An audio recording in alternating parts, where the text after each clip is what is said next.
تو ہالی ووڈ کی تاریخ میں ایک بار بہت ہی عجیب و غریب واقعہ پیش ہوا جو ایک بعد میں یادگار واقعہ بن گیا۔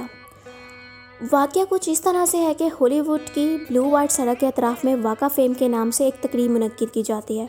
اس تقریب میں امریکہ کا نام روشن کرنے والے ہیروز کے ناموں کے ستارے سڑک کے اطراف میں بنے راستے پر زمین پر لگائے جاتے ہیں۔ ہر راستے کے ساتھ ہیرو کا نام لکھا ہوتا ہے۔ لوگ وہاں سے گزرتے ہوئے اپنے ہیرو کے نام کو پڑھتے ہیں، ان کی خدمات سے آگاہ ہوتے ہیں اور خوشی محسوس کرتے ہیں۔ یہ تقریب بہت بڑے اعزاز والی ہوتی ہے۔ ناظرین، 4-5 سال پہلے کی بات ہے کہ واقع فیم کے سلسلے میں امریکہ کے ہیرو کے نام کے ستارے زمین پر لگائے جا رہے تھے۔ اس موقع پر ایک ہیرو نے اپنا ستارہ زمین پر لگوانے سے انکار کر دیا۔ اس کا کہنا تھا کہ وہ اپنے نام کو زمین پر لکھا ہوا برداشت نہیں کر سکتا۔ اگر انتظامیہ کو اس پر اعتراض ہے تو وہ چاہیں تو اس کا نام ہیرو کی لسٹ سے نکال